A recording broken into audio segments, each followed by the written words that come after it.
நம்முடைய ஆண்டவரும் இரட்சகருமாகிய இயேசு கிறிஸ்துவின் இனிய நாமத்தில் உங்கள் அனைவருக்கும் என்னுடைய அன்பின் வாழ்த்துதல். 1 சாமுவேல் 9ஆம் அதிகாரத்திலிருந்து கடந்த பகுதியின் தொடர்ச்சியை நாம் பார்க்க இருக்கிறோம். பென்யமீன் கோத்திரத்தில் கீஸ் என்னும் பெயருள்ள மகா பராக்கிரமசாலியான ஒரு மனுஷன் இருந்தான். கீஸின் மகன் பெயர் சவுல் என்னும் பெயருள்ள சௌந்தரியமான வாலிபனாகிய ஒரு குமாரன் இருந்தான். இஸ்ரவேல் ஜனத்தாரில் அவன் மிகவும் அழகுள்ளவனாகவும் நல்ல உயரமுள்ளவனாகவும் இருந்தான். இஸ்ரவேல் ஜனத்தார் அனைவரும் அவனின் தோளுக்கு கீழாக இருந்தார்கள் என்று கவனிக்க முடிகிறது. சவுலின் முன்னோர் விவரமாவது: சவுலின் தந்தை கீஸ், கீஸின் தந்தை அபியேல், அபியேலின் தந்தை சேரோர், சேரோரின் தந்தை பெக்கோராத், பெக்கோராத்தின் தந்தை அபியா. சவுலின் தந்தையின் பெயர் கீஸ் என்று பார்த்தோம். அவர்களுடைய கழுதைகள் காணாமல் போனதால் சவுலின் தந்தை சவுலிடம் வந்து, காணாமல் போன கழுதைகளை தேடுவதற்காக நீ வேலைக்காரரில் ஒருவனை கூட்டிக் கொண்டு கழுதைகளை தேட புறப்பட்டு போ என்றான். சவுலும் அவனோடு அவனுடைய வேலைக்காரனுமாக இருவரும் சேர்ந்து எப்பிராயிம் மலை தேசத்தையும் தொடர்ந்து தேடிக்கொண்டு சலீஷா நாட்டையும் கடந்து போனார்கள். அங்கும் அவர்களின் கழுதைகளை காணாமல் தொடர்ந்து சென்று சாலீம் நாட்டையும் கடந்தார்கள். அங்கும் அவர்களுடைய கழுதை கிடைக்கவில்லை. காணாமல் போன கழுதையை தேடிக்கொண்டே எங்கும் காணப்படாததால் பென்யமீன் நாட்டின் எல்லையையும் கடந்து சென்றும் அவைகள் அவர்களுக்கு காணப்படவில்லை. சலீஷா, சாலீம், சூப் 3 பட்டணங்களில் தேடியும் காணப்படாததால் சவுல் அவனோடு இருந்த வேலைக்காரனிடம், வெகு தூரத்திற்கு வந்திருக்கிறோம். என் தகப்பன் கழுதைகளின் மேலுள்ள கவலையை விட்டுவிட்டு நமக்காக கவலைப்படாதபடிக்கு நாம் திரும்பி நம் வீட்டிற்கு போவோம் வா என்றான். அதற்கு சவுலோடு வந்த வேலைக்காரன், இந்த பட்டினத்தில் தேவனுடைய மனுஷன் ஒருவர் இருக்கிறார். அவர் பெரியவர். அவர் சொல்லுகிறதெல்லாம் தவறாமல் நடக்கும். அவரிடம் போவோம். ஒருவேளை அவர் நாம் போக வேண்டிய நம்முடைய வழியை நமக்கு தெரிவிப்பார் என்றான். அப்பொழுது சவுல் தன் வேலைக்காரனை பார்த்து, நாம் போனாலும் அந்த தேவ மனுஷனுக்கு எண்ணத்தை கொண்டு போவோம். நம்முடைய பைகளில் இருந்த தின்பண்டங்கள் செலவழிந்து போயிற்றே. தேவனுடைய மனுஷனாகிய அவருக்கு கொண்டு போகத்தக்க காணிக்கை நம்மிடம் ஒன்றும் இல்லை என்றான். அந்த வேலைக்காரன் பின்னும் சவுலை பார்த்து, இதோ என் கையில் இன்னும் 1/4 சேக்கல் வெள்ளி இருக்கிறது. தேவனுடைய மனுஷனுக்கு நாம் போக வேண்டிய வழியை அறிவிக்கும்படி அதை அவருக்கு கொடுப்போம் என்றான். சாமுவேலின் காலம் கிமு 1120 ஆண்டுகள். அதாவது இன்றைய தினத்திற்கு நாம் கணக்கிட்டால் 3145 ஆண்டுகள் ஆகிறது. சாமுவேல் தீர்க்கதரிசி என்று இஸ்ரவேல் ஜனங்கள் அனைவரும் அறிந்திருந்தார்கள். சாமுவேலின் முன்னோர்களில் தீர்க்க தரிசனம் வரம் பெற்றவர்களுக்கு ஞான திருஷ்டிக்காரன் என்ற பெயர் வழக்கத்தில் இருந்திருக்கிறது. ஞான திருஷ்டிக்காரனான சாமுவேலை பார்க்க சவுலின் வேலைக்காரன் யோசனை சொன்னபடியால் சவுல் தன் வேலைக்காரனிடம், நல்ல காரியம் சொன்னாய், போவோம் வா என்றான்.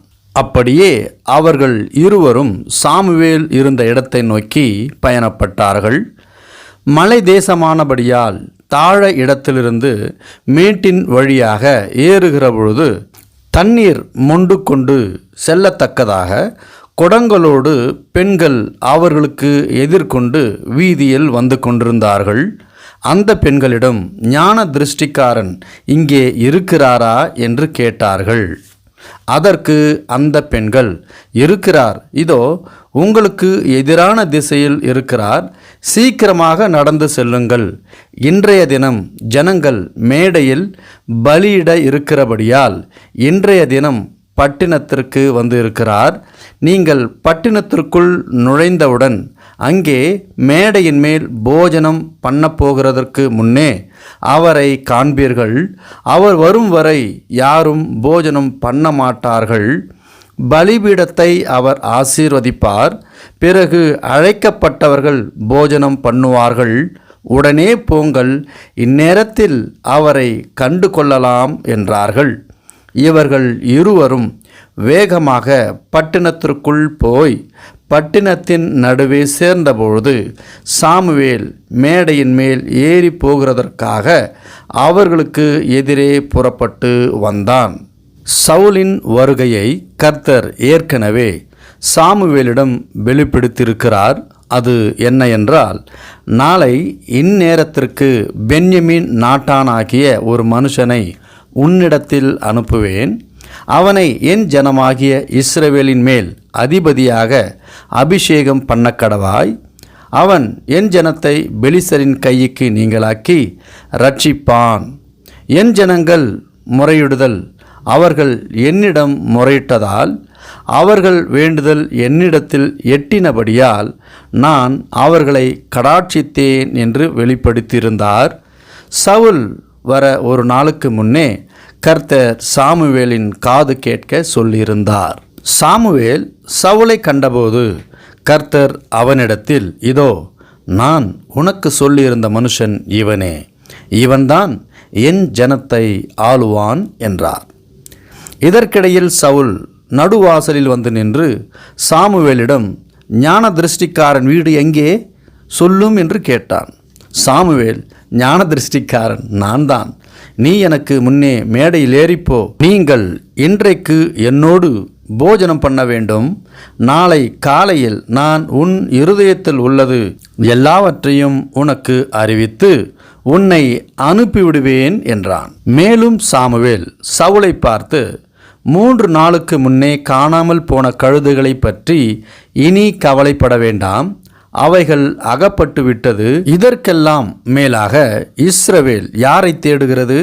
உன்னையும் உன் வீட்டார் அனைவரையும் அல்லவா என்றான். அப்பொழுது சவுல் பிரதியுத்தரமாக, நான் இஸ்ரவேல் கோத்திரங்களிலே சிறிதான பென்யமீன் கோத்திரத்தான் அல்லவா?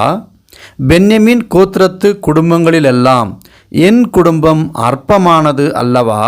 நீர் இப்படிப்பட்ட வார்த்தையை என்னிடத்தில் சொல்வானேன் என்றான். அதற்கு சாமுவேல் சவுலையும் அவன் வேலைக்காரனையும் போஜன சாலைக்குள் அழைத்து கொண்டு போய் அவர்களை அழைக்கப்பட்டவர்களுக்குள்ளே தலைமையான இடத்திலே வைத்தான். அழைக்கப்பட்டவர்கள் ஏறக்குறைய 30 பேராய் இருந்தார்கள். பின்பு சாமுவேல் சமையல்காரனை பார்த்து, நான் உன் கையிலே ஒரு பங்கை கொடுத்து வைத்தேனே, அதை கொண்டு வந்து வை என்றான். அப்பொழுது சமையல்காரன் ஒரு முன்னந்தொடையையும் அதனோடு இருந்ததையும் எடுத்து கொண்டு வந்து அதை சவுலுக்கு முன் வைத்தான்.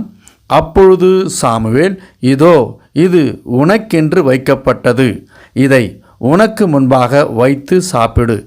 நான் ஜனங்களை விருந்துக்கு அழைத்தது முதல் இதுவரைக்கும் இது உனக்காக வைக்கப்பட்டிருந்தது என்றான். அப்படியே சவுல் அன்றைய தினம் சாமுவேல் உடன் இருந்து சாப்பிட்டான். அவர்கள் மேடையிலிருந்து பட்டினத்திற்கு இறங்கி வந்த பின்பு அவன் மேல் வீட்டிலே சவுலோடு பேசிக்கொண்டிருந்தான். அவர்கள் அதிகாலமே கிழக்கு வெளுக்கிற நேரத்திலே எழுந்திருந்தபோது சாமுவேல் சவுலை மேல் வீட்டின் மேல் அழைத்து, நான் உன்னை அனுப்பிவிடும்படிக்கு ஆயத்தப்படு என்றான்.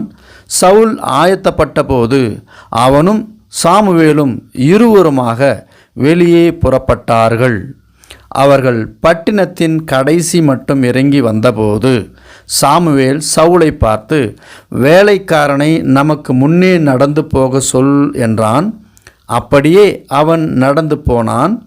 இப்பொழுது நான் தேவனுடைய வார்த்தையை உனக்கு தெரிவிக்கும்படி நீ சற்றே தரித்து நில் என்றான்.